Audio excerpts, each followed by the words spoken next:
아멘. 오늘 이 아침 성전에 나와 기도하시는 여러분, 하나님의 놀라운 은혜 가운데 여러분들의 기도가 응답받기를 간절히 축원합니다.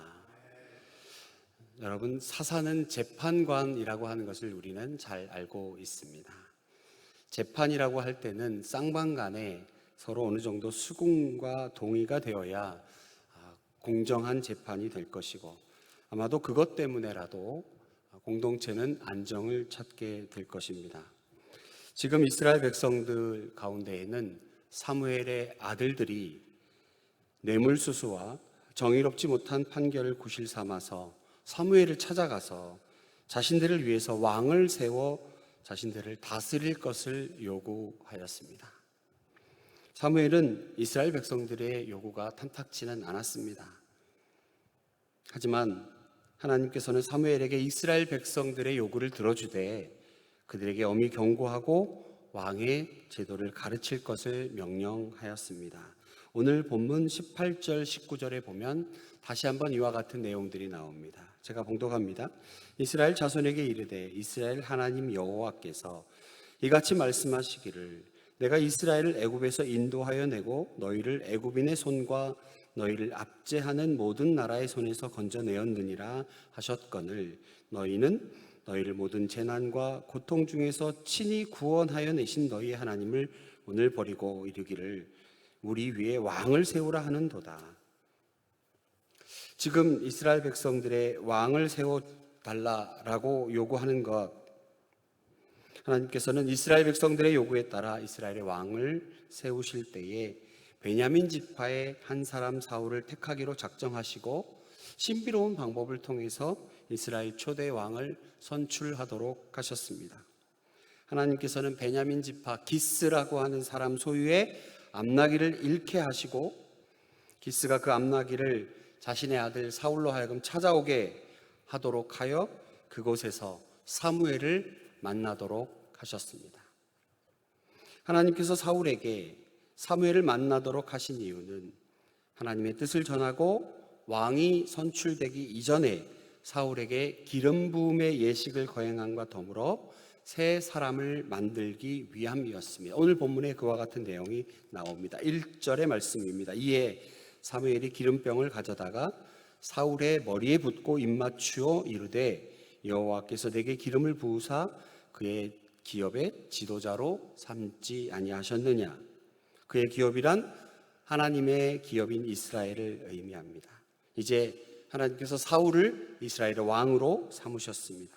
그리고 선지자 사무엘은 사울에게 앞으로 전개될 일에 대하여 세 가지를 말해주고 있습니다. 첫 번째는 라헬의 묘실 곁에서 두 사람을 만날 것이다. 라헬이 누구냐 하면 야곱의 두 아내 중에서 두 번째, 야곱이 사랑했던 여인으로 알려져 있지. 언니 레아 그리고 동생 라헬입니다. 그리고 이 라헬에게서 베냐민이가 태어나죠. 라헬의 묘실 곁에서 두 사람을 만날 것이다. 그리고 두 번째로 다볼 상수리 나무에서 세 사람을 만날 것이다. 그리고 세 번째는 하나님 산에서 선지자의 무리를 만날 것이다 라고 미리 말해 주었습니다. 그리고 사무엘은 사울에게 이 모든 일을 겪은 다음에 너 가서 길갈에 가서 7일 동안 아무에게도 이 말을 하지 말아라 라고 말합니다. 7일을 기다려라. 그런데요, 사울도 처음에는 이 말에 대하여 잘 순종했습니다. 어찌 보면 선지자에게서 들은 이 예언과도 같은 말씀이 이루어졌고 사람들에게 떠벌릴 수 있습니다.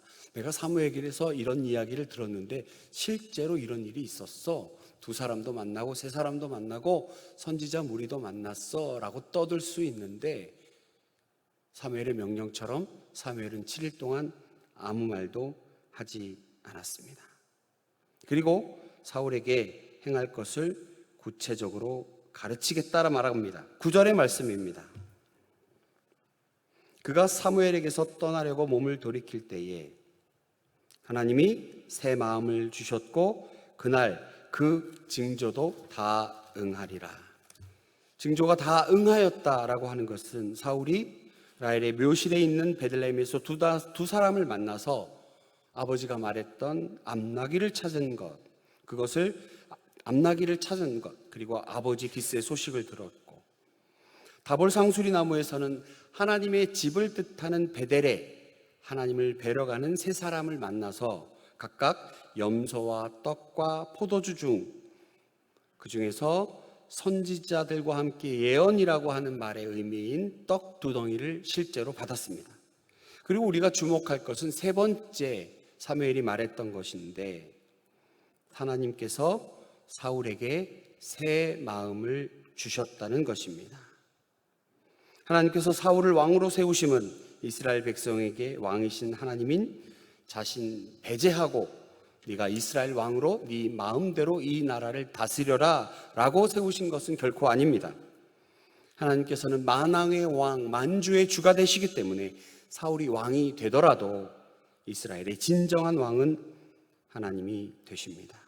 네가 비록 이스라엘의 왕이지만 만왕의 왕 되신 그 하나님의 종으로서 이스라엘을 다스리기를 하나님께서 원하셨습니다. 그런 차원에서 하나님의 영이 사울에게 임하셨고 충성된 하나님의 종의 사람으로 새 사람으로 변화시켜 주셨습니다. 그래서 말씀드린 바 떡을 받도록 하셨습니다. 제사장들만이 먹을 수 있는 그 떡을 받도록 하셨고 선지자들이 예언하는 예언을 하도록 하게 하셨습니다. 10절, 그들이 산에 이를 때에 선지자의 무리가 그를 영접하고 하나님의 영이 사울에게 크게 임함으로 그가 그들 중에서 예언을 하니. 구약 성경에는 이와 같이 특별한 사람들에게 하나님의 영이 임합니다. 우리 지난 주일 사사기 말씀을 함께 묵상하면서도 보았지만 사사에게 하나님의 영이 임합니다. 온니엘에게도 기드온과 입다와 삼손에게 하나님의 영이 임하였다. 그리고 나가 전쟁에서 싸워 그들을 그의 손에 붙여주셨다라고 말씀합니다. 이 대목에서 구약 성경에 하나님의 영이 이렇게 특별한 사람들에게 임하는 것과 비교하여 여러분 우리는 어떻습니까? 성령의 교통하심이, 예수님 통해 약속하신 바 성령의 교통하심이 우리에게 얼마나 큰 은혜인지요. 구약의 시대와 달리 신약의 시대를 살아가는 우리에게는 예수님 믿는 자들에게 하나님의 영인 성령께서 임하십니다. 믿을 때에 성령의 임함과 동시에 죄인인 옛사람이 십자가에 죽게 되므로 3일 만에 살아나신 예수님 안에서 우리는 새 사람이 되었습니다. 우리는 만인 제사장으로 제사장이 되었고 완성된 계신 하나님의 말씀을 맡아 알리는 선지자, 예언자가 되었습니다. 우리가 잊지 말아야 할 것, 구약 성경 특별한 사람에게 임했던 하나님의 영, 지금은 우리 모두에게 그를 믿는 자에게 임하는 하나님의 영. 하나님께서는 만왕의 왕이심과 나는 하나님을 목적으로 삼고 살아가야 하는 새 사람이라고 하는 것을 날마다 깨닫고 살아가야 합니다. 이때 참으로 중요한 것, 하나님의 영이 임한 그 사람에게 중요한 것은 말을 어떻게 하느냐라고 하는 것에 우리는 주목해 보아야 합니다. 오늘 본문이 사실 쉽지는 않은데 몇 가지 중요한 테마를 가지고 이해하면서 오늘 이 아침 기도했으면 좋겠습니다. 16절의 말씀을 함께 읽도록 하겠습니다. 내일 이맘때에 내가 베냐민 땅에서 16절의 말씀입니다. 사울이 그의 숙부에게 말하되 그가 암나귀들을 찾았다고 우리에게 분명히 말하더이다 하고 사무엘이 말하던 나라의 일은 말하지 아니하더이다.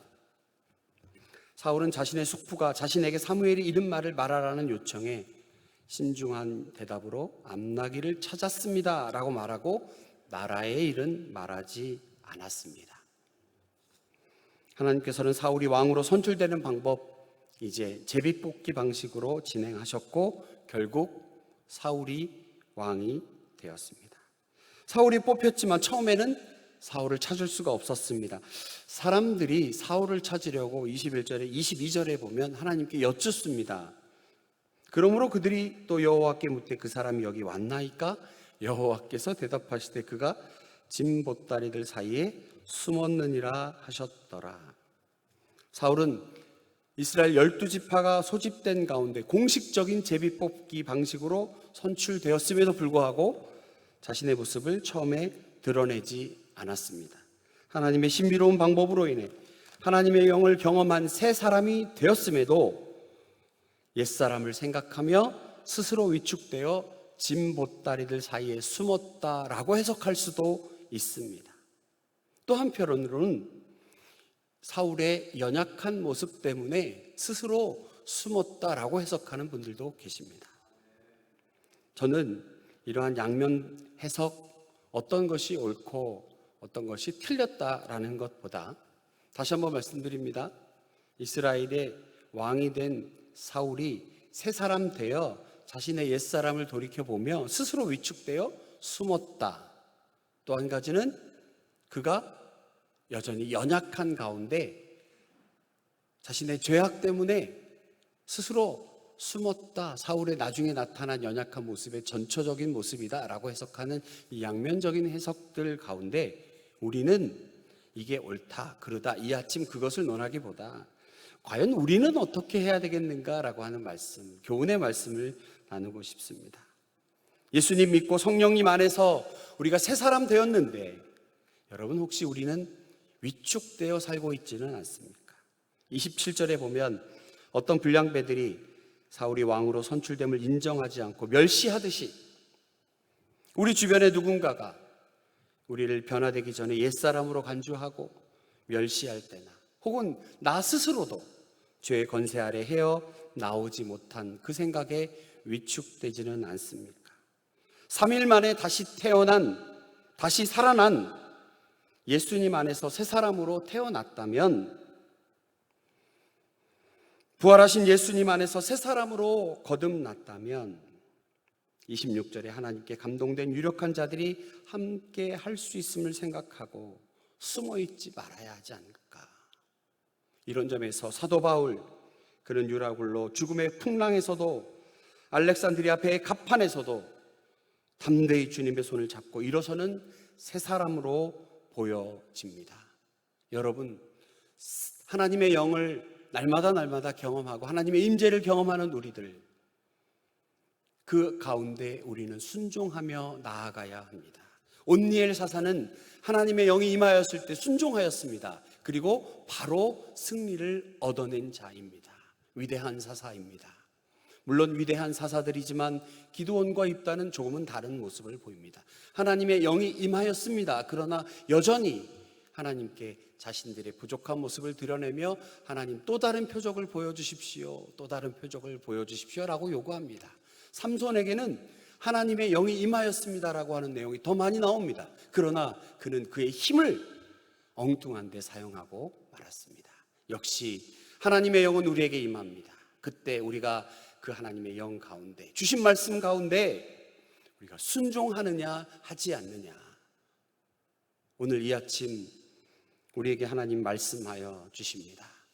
인간의 연약함으로 하나님의 통치가 있는 하나님의 나라 가운데 우리에게도 왕을 주십시오. 눈에 보이는 왕이 있어 다른 나라들처럼 전쟁에서 이기고 재판을 공정하게 할 수 있는 것처럼 보이는 왕을 주십시오라고 요구할 때에 그들의 어리석음을 탓하지 아니하시고 은혜로 왕을 주셨습니다. 그리고 새 사람으로 거듭나 왕이 될 수 있도록 하나님의 영이 임하여 사울에게 임하여 주셨습니다. 오늘 우리에게도 하나님 말씀하여 주십니다. 혹여 하나님께서 우리가 기도하는 가운데 우리의 잘못된 기도 제목들 가운데서도 하나님의 영이 임하시면 그 기도의 제목을 고쳐 하나님께 바른 기도하게 하실 줄로 믿습니다. 그 가운데에 하나님의 영이 임하여 우리 마음에 감동을 주어 우리로 하여금 나가 예수 그리스도의 복음을 전하는 자가 되었을 때 숨지 말고 불량배들이 달려들어 네가 언제부터 그랬다고 이러느냐라고 외칠 때 아니요, 주의 복음은 살아 계십니다. 예수 그리스도 3일 만에 부활하신 이 사건이 바로 당신이 꼭 알아야 하는 귀한 복음입니다 라고 말씀하시며 주의 주시는 영의 하나님의 영이 감동 주시는 대로 순종하며 오늘도 삶 속에서 승리하시기를 간절히 축원합니다.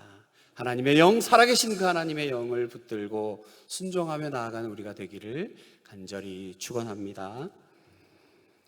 하나님 아버지, 부족한 자가 하나님의 놀랍고 깊고 오묘한 말씀을 전하였습니다. 하나님, 귀한 하나님의 영, 우리에게 임하신 하나님의 영 가운데 우리가 숨지 말고 담대히 살아계신 하나님을 전하는 우리가 되게 하여 주시며, 하나님, 우리의 기도 제목들 가운데 하나님 바른 기도 올려드릴 수 있도록 지혜를 허락하시고 바른 진리 안에서 하나님께 기도하는 우리가 되게 하여 주시옵소서. 날씨가 많이 덥습니다. 하나님, 연로하신 우리 성도님들의 건강을 지켜주시고 기도 자리 가운데, 예배 자리 가운데, 구역 소모임 가운데 주 하나님 영광 받으시는 놀라운 역사가 우리 교회 가운데 넘쳐나게 하여 주시옵소서. 좋으신 주님 감사합니다. 예수님 거룩하신 이름으로 기도하옵나이다. 아멘. 하늘에 계신